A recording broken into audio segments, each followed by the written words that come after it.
Alright, so remember in the last video I promised you that I'm going to show you how to bake our Christmas cake. So now I'm going to show you step by step how the rum cake is made. Alright, so stay tuned. Hey guys, as I had previously said in my last video, I'm going to show you how to make your Jamaican Christmas cake, aka Jamaican rum cake. This is famous around the Christmas season in the Jamaican culture. So I have all my ingredients lined out here, from my rose water to my vanilla, my mixed spice and liquid, my dark sugar, not white sugar or granulated sugar, dark sugar. The darker the sugar, the better. From my browning, my butter, my eggs, and also all my fruits that has been soaked for almost a year. In my last video I show you how to prepare the fruits, so that video will show you how to get the fruit to that in that container over there, and also we'll list all of these ingredients in the description section, so you see all the ingredients, the measurement, and where we go from there. So I'm going to start the process, so here we go.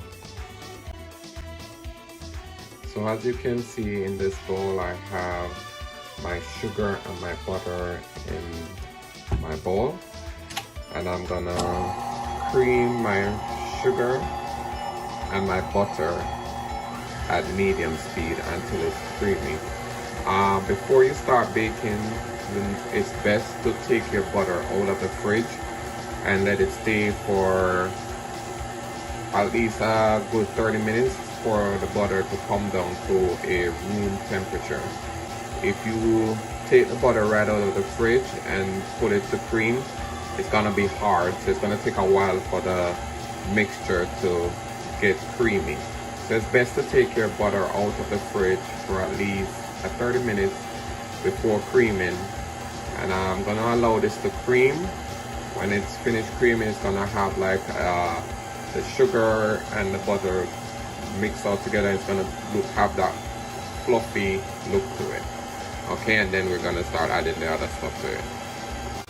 Okay, so as you can see, my texture is very creamy. It's light, that creamy, light, fluffy look. So as I talk about in my last ingredient, adding all the wet ingredients together.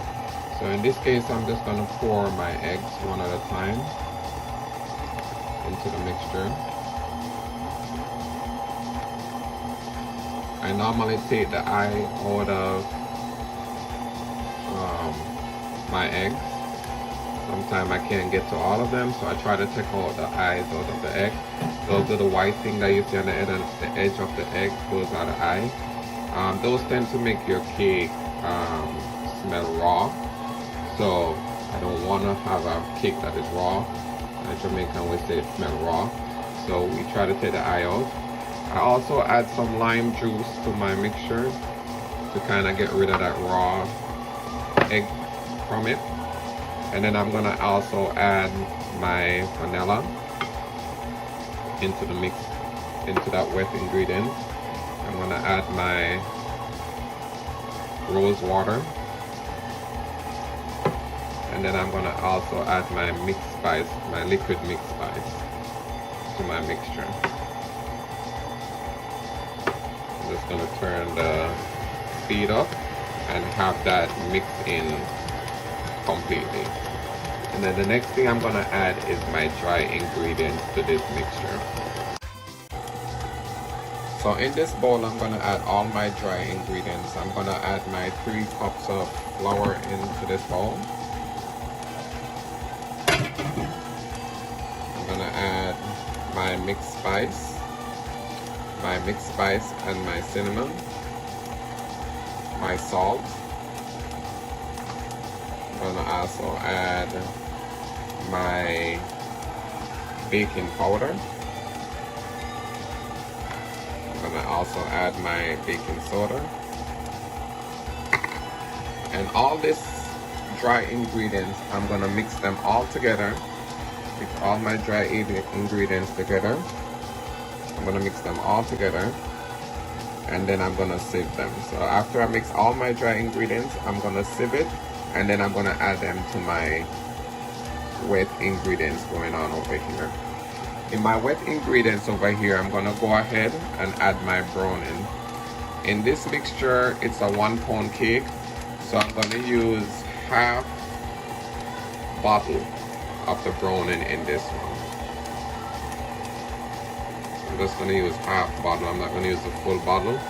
If I'm doing a 2 pound cake, I would use like a full bottle, but in this case, I'm just gonna use half bottle of the browning. Normally I use Grace browning. For some reason I like using Grace browning because to me it gets my cake the color, the real Jamaican color that I want. So I'm gonna turn that up so I can get the browning mixed in, and then in this case I'm gonna continue to put my flour, my dry ingredients together, and then I'm gonna add the flour to the mixture. So I'm gonna just turn the mixer down for a little bit, turn it off, and I'm gonna add some of my dry ingredients to the mixture. I'm gonna add in some of my flour into the bowl.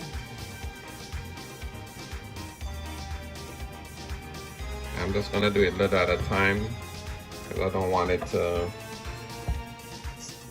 mess all over.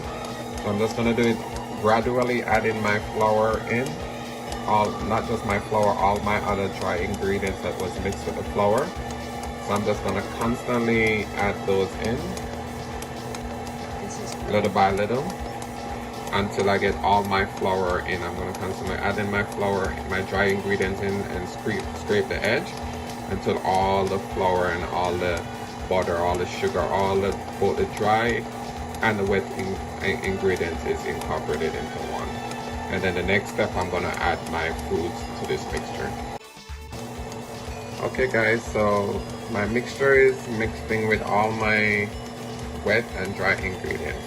And as you can see, I have my jar here with all my fruits that was previously stewed and put aside to soak before I actually bake my cake.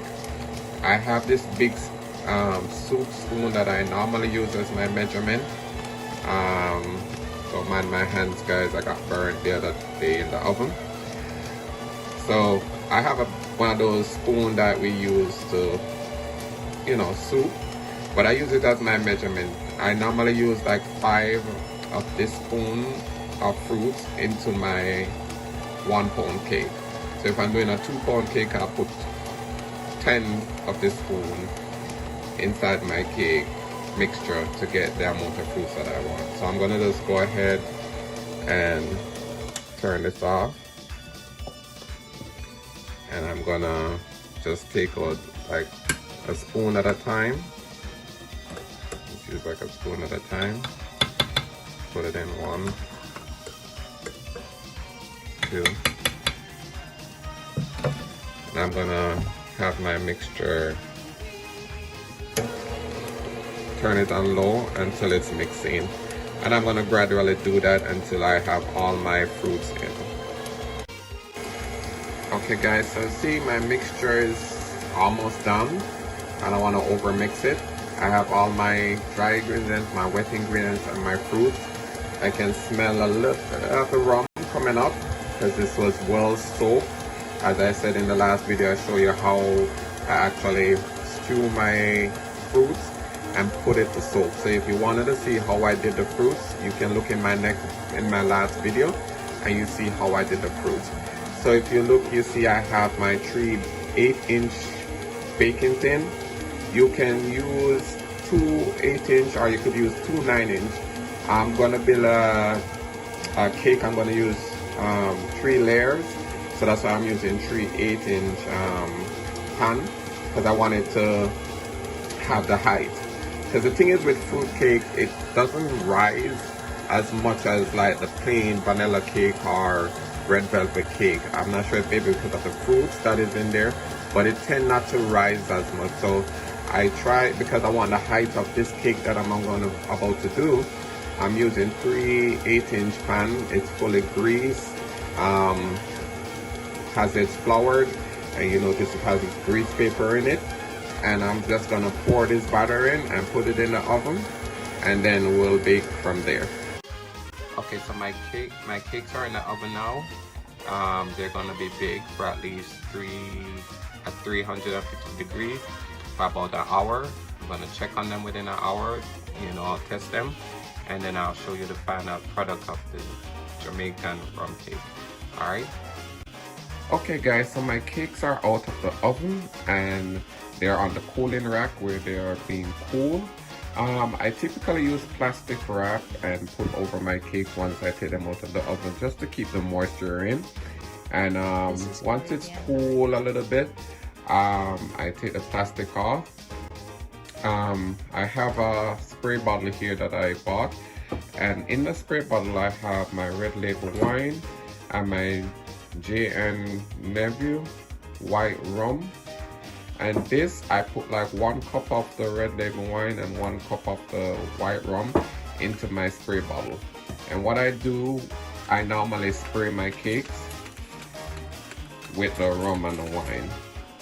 So what I do, once I finish bake, it's cool a little bit, I'll spray it with the rum and the wine and then wrap it with the plastic again until I'm ready to decorate it, or if I'm gonna sell it like it is, I spray it again with the rum and the wine.